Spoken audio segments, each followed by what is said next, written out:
Nimemuomba Mungu, mimi sijaomba kama wachungaji wengine, kwa sababu najua mimi sio kama wao. Wachungaji wengine Mungu amewapa wito, amewaita kwa ajili ya watu wengine. Haleluya! Ndio maana wewe unaona ulivyovaa, kanisa lile lingine ukienda wewe ukubaliwi.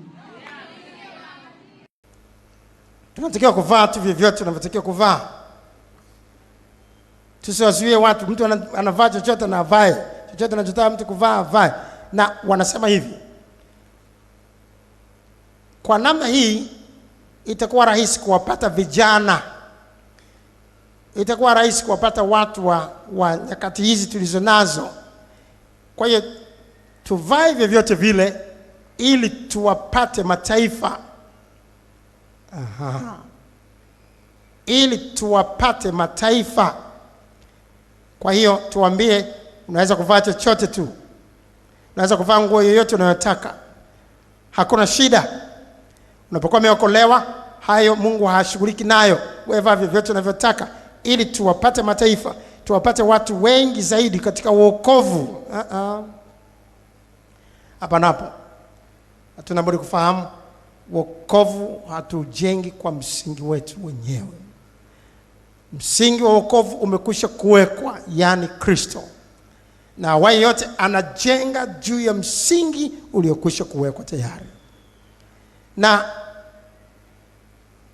je, Kristo alifanya hivyo?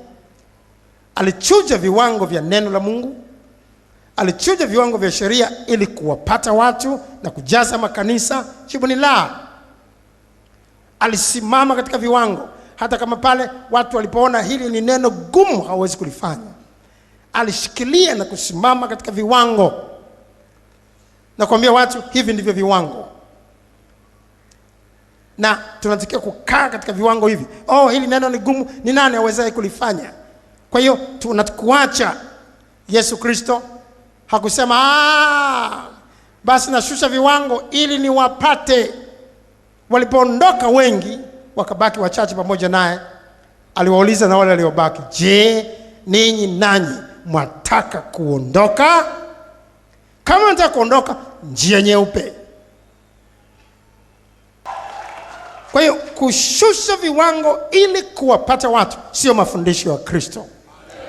Hayo ni mafundisho ya kigeni. Bwana tusaidie kupambanua roho.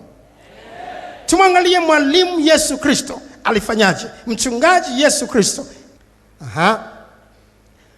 Basi watu wengi miongoni mwa wanafunzi wake waliposikia, walisema, neno hili ni gumu, ni nani awezaye kulitenda?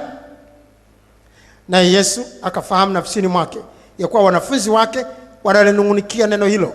Akawaambia, je, neno hili linawakwaza? Hapa kulikuwa na neno gumu ambalo amelifundisha. Sasa linawakwaza watu. Unasema hili neno ni gumu sana, nani awezaye kulitenda hili? Kwa hiyo matokeo yake yakawa nini? Mstari wa 66 mpaka 68.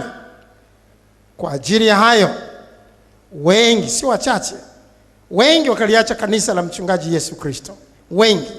Kwa ajili ya hayo wengi miongoni mwa wanafunzi wake wakarejea nyuma, wasiandamane naye tena. Wengi, si wachache, wakaondoka kanisani. Nasema sherehe yako bwana imezidi. Umezidi na wewe na sheria mchungaji Yesu. Kwa hiyo basi kama hutaki sisi tufanye hivi na hivi, unasema mtakatifu ndio hivi, basi hatuji kusali kwako. Wengi wakabaki washirika wachache sana kwa Yesu. Sasa je, alishusha viwango ili wapate hao? Alishusha viwango? Sio mchungaji Yesu bwana. Sio mchungaji Yesu. Basi Yesu akawaambia wale thenashara, inaonyesha ni kama walibaki wenyewe tu 12. Wengi, labda walikuwa mamia, wameondoka wote, wamebaki 12 tu hapa. Au zaidi hao kidogo sijui. Sasa hapa anasema akawageukia hao alioanza nao huduma, ambao walikuwa bado wapo, wakati wengine wameacha kuja ibada, wameacha kuja kanisani. Kama mchungaji, yale mafundisho, kama mafundisho hatuji, kama unatusisitizia hayo hatuji.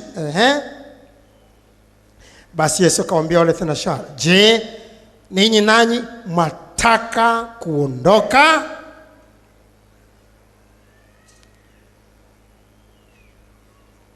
Je, ninyi nanyi mwataka kuondoka? Maana kama mnataka kuondoka, na nyinyi njia nyeupe. Si mnaona hao waliondoka, sijawaita. Na nyinyi mnataka kuondoka, msisite site. Hapa viwango havishuki, na nyinyi njia hiyo. Basi Simoni Petro akamjibu, Bwana, twende kwa nani? Wewe unayo maneno ya uzima wa milele. Ala, kumbe maneno ya uzima wa milele ni magumu. Ni neno gumu. Ni neno gumu kuliko sheria ya Musa. Ndiyo maneno ya uzima wa milele. Wachungaji, tunatakiwa kufuata kielelezo cha mchungaji Yesu Kristo. Sio kutafuta kujaza makanisa. Ukiona umati wa watu hapa hakuna mchezo. Hii ni full gospel. Na hapa hili neno kama unavyolisikia ndilo limekuwa likifundishwa miaka nenda miaka rudi hapa. Kama mtu unakaa kwenye neno hili, unakaa na unalisikia na unasema, kama ni hivi sirudi kanisani, njia nyeupe. Hakuna wa kukutafuta. Lucifer alipotaka kuleta mambo ya kwake na kutoka katika njia ya Mungu, alipotupa nje, Mungu mpaka leo hajamtafuta wala hana mpango naye.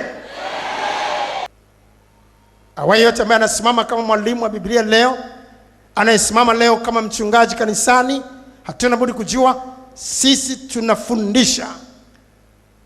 Sisi ni wachungaji kwa kufuata kielelezo cha mchungaji mkuu wa kondoo Yesu Kristo.